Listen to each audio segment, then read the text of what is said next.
One welcome back to my YouTube channel UGC NET JRF history. और आज का हमारा जो टॉपिक है वो है अलाउद्दीन खिलजी के सुधार।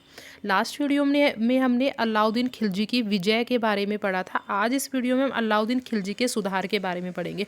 और ये जो है एग्ज़ाम के पॉइंट ऑफ व्यू से काफ़ी इंपॉर्टेंट टॉपिक है स्टूडेंट्स, अलाउद्दीन खिलजी के सुधार।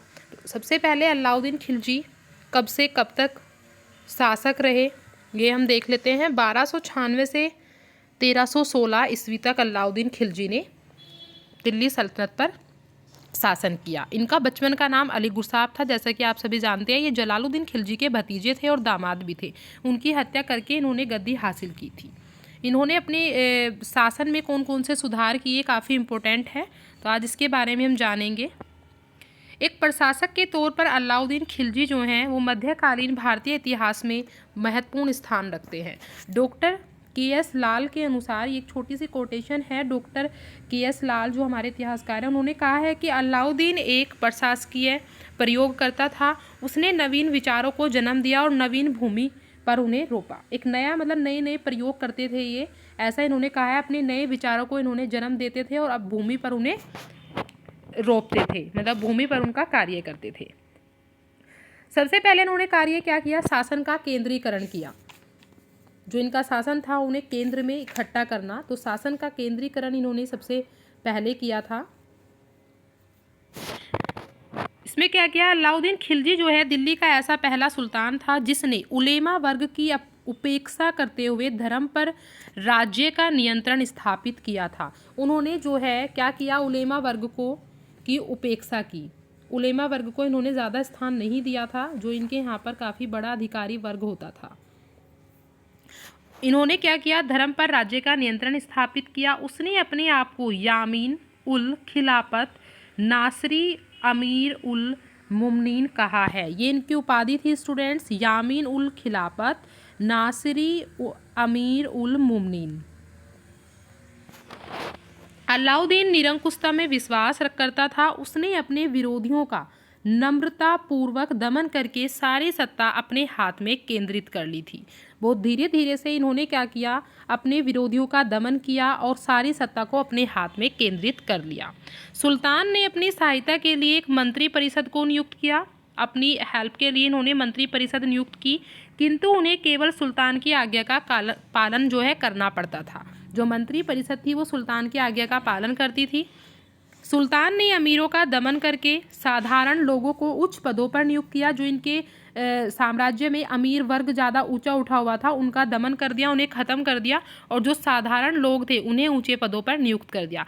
वह अपनी इच्छा अनुसार ही कार्य करता था। इस प्रकार उसका जो शासन था वो पूरी तरह से निरंकुश था। अपनी इच्छा अनुसार वे कार्य करते थे, किसी का हस्तक्षेप राजनीति में नहीं था। जैसे पहले हमने देखा है कि दिल्ली सल्तनत में काफ़ी ऐसे शासक हुए हैं जिनके यहाँ पर राजनीति में हस्तक्षेप उलेमा वर्ग और अमीर वर्ग करते थे, तो ऐसा इनके यहाँ पे नहीं था। इन्होंने उनका दमन किया और आम लोगों को भी ऊंचे पदों पर नियुक्त किया, और इस प्रकार इनका शासन पूरी तरह से निरंकुश था। सेकेंड आती है इनकी न्याय व्यवस्था। इन्होंने न्याय व्यवस्था में क्या सुधार किए, काफ़ी इंपॉर्टेंट है।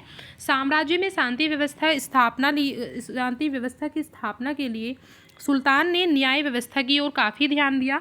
अलाउद्दीन खिलजी ने परिस्थितियों के अनुसार जिन नियमों को उचित समझा उन्हें ही उन्होंने न्याय का आधार बनाया। जैसी परिस्थितियां होती थी उसी आधार पर उन्होंने न्याय किया। अलाउद्दीन खिलजी के काल में दंड विधान अत्यधिक कठोर थे।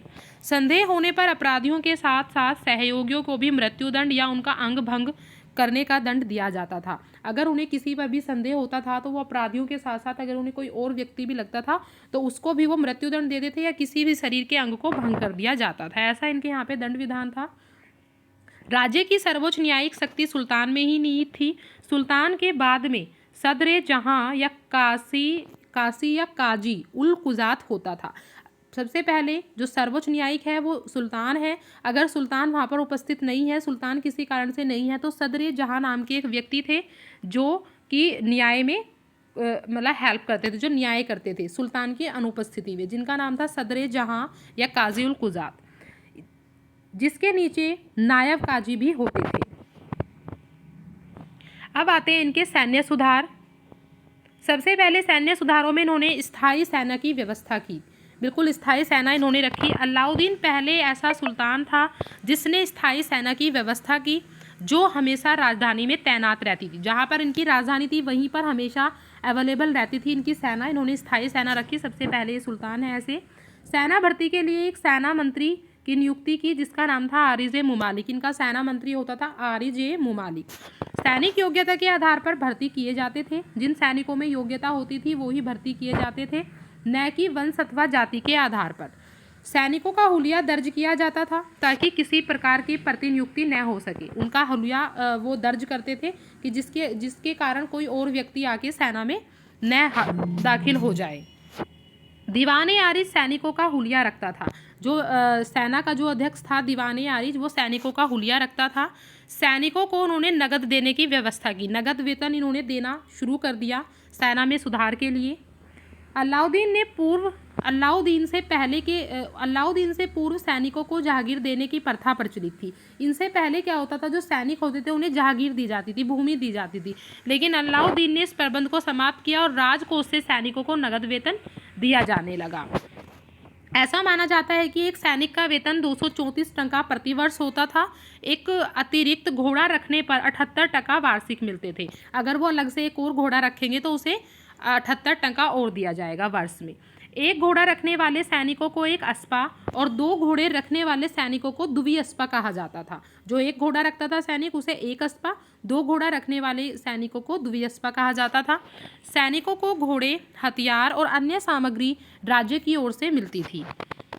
राज्य की ओर से जो सैनिक थे उन्हें घोड़े दिए जाते थे, हथियार और वो जो भी सेना को जो भी चीज़ों की ज़रूरत होती थी वो भी उन्हें राज्य की ओर से दी जाती थी।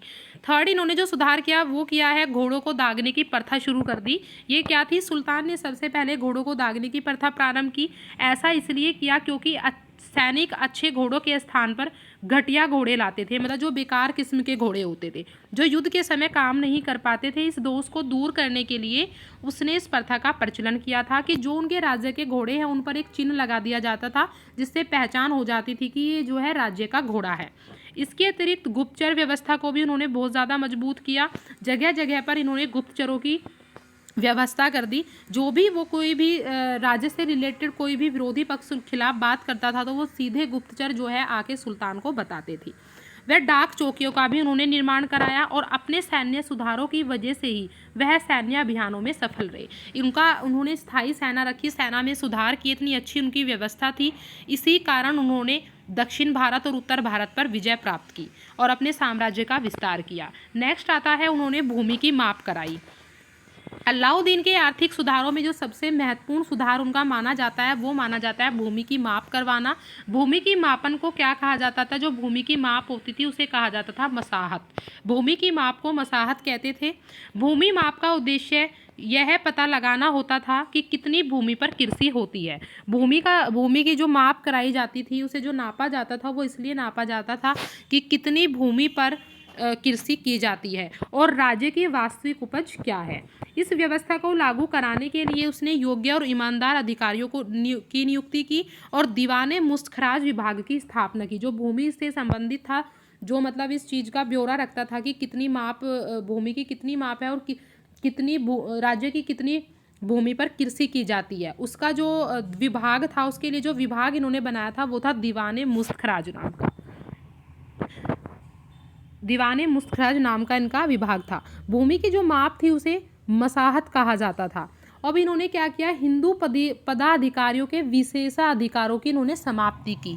जैसे कि पुरानी व्यवस्था के अनुसार मुकद्दम, खुत और चौधरी जो है भूमि पर कर वसूल किया करते थे, तो जो कि हिंदू थे, इसलिए उन्हें कुछ विशेष अधिकार प्राप्त थे। लेकिन अलाउद्दीन ने उन्हें इन अधिकारों से वंचित कर दिया, छीन लिए उनके ये अधिकार और सामान्य नागरिकों के समान ही उन्हें भी कर देना पड़ता था। जो खुद मुकद्दम चौधरी थे, जो भूमि पर टैक्स नहीं देते थे, उन्हें भी अब आम जनता की तरह टैक्स देना इन्होंने शुरू कर दिया और इन्होंने कर लगाए थे जजिया, खुम्स, खराज और जकात। ये 4 प्रकार के कर इन्होंने अपने राज्य में लगाए।